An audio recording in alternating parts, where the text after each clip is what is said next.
Hey kids, welcome to another episode of Bedtime Stories with Uncle Joe. Tonight, we have a double feature for you. Actually, two ebooks that are available on a special website called Monkey Pen. And I'd like to thank them for offering these ebooks, and I've selected two that are apropos for the summer, since we are getting into the summer season. And we tend to do a little more walking around in the garden, walking around in the grass, and we may encounter various kinds of bugs. So our first book is actually entitled, Do You Wonder Why Bugs Are Good? Little Betty was walking through their vegetable garden when all of a sudden she began to scream, Bugs! Ugly, creepy bugs! They're all over the place! What's all the fuss? Her grandfather inquired. Yuck! There are so many nasty critters all over our vegetables. I'm afraid to pick any for dinner tonight. Let's just start to squish them. Yikes! Bad bug, get off me! Betty, wait! Don't hurt him. That's a praying mantis, and he is a good bug, her grandfather said, as he gently brushed the praying mantis off her. Betty asked, What do you mean by good bug? Just because it's a bug, or we don't understand it, or like the way it looks, doesn't make it bad, he said. There are bugs that eat or kill our vegetables. I think those are bad bugs.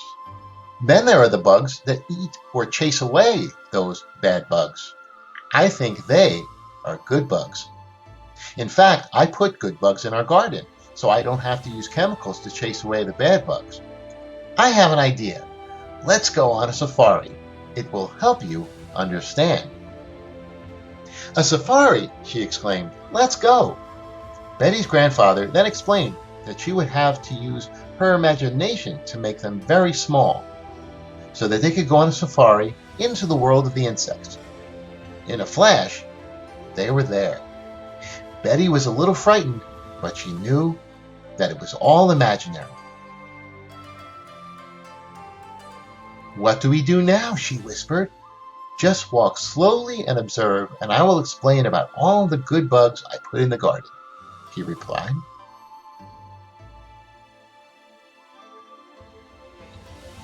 Over there is that praying mantis that landed on you.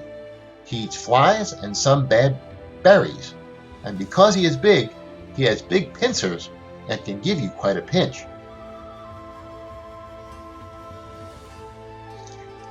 Ladybugs and other similar beetles eat tiny aphids, mites, and other soft-bodied bugs and their eggs.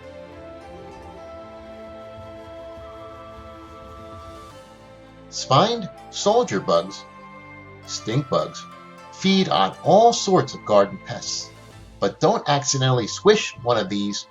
They really smell.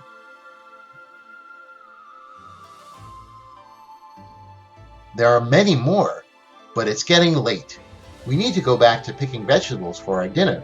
We can go on a safari to the world of the insects again tomorrow. Grandpa, that was great! Betty shrieked with joy.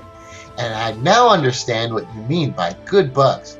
And I realize that even though they are good, they can still bite or sting, so I'll be real careful. I can't wait until we go on a safari again.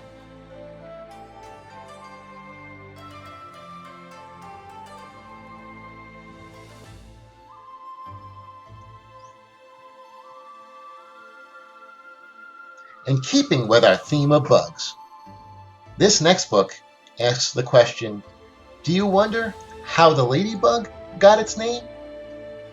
Early one spring day, Sally Sue and her mommy planted a small vegetable garden. Sally Sue planted all her favorite vegetables. She planted carrots, corn, lettuce, and even pumpkins. Sally Sue watered the garden every day, and with her mommy's help, removed the weeds. She was excited to watch her vegetables grow, and her mommy was so proud of her.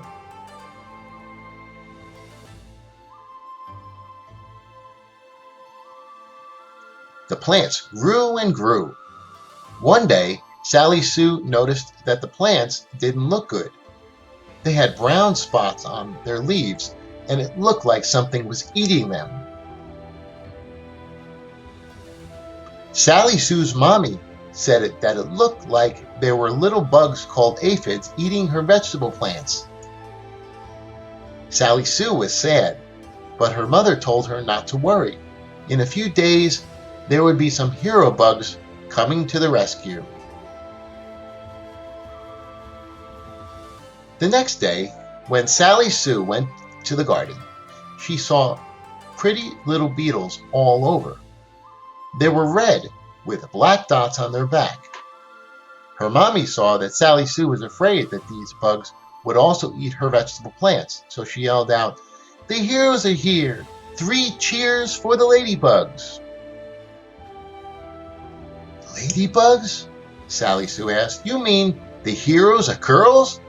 Then she asked, where are the boy bugs? Her mommy then explained that there were both girl and boy beetles, and they were just called ladybugs. Then why are they called ladybugs? Sally Sue asked. Her mommy then explained that when she was little, her grandfather had told her that since they were pretty, and all little ladies are pretty, just like you, Sally Sue, they became known as ladybugs. Oh, said Sally Sue, that's it? I was told that many years ago, in the Middle Ages, the farmers' crops were being eaten by aphids, and they prayed to Mother Nature for help. In the next few days, these beetles came and ate the aphids, saving their crops. In respect for their prayers being answered by Mother Nature, they named them beetles of the lady. In time, they became known as lady beetles, and later, just ladybugs. It doesn't really matter, said Sally Sue. They are pretty and helpful, and with due respect to the boys, thank you, ladies. Later that summer, Sally had lots of yummy vegetables, and in early fall, the biggest pumpkins she ever saw.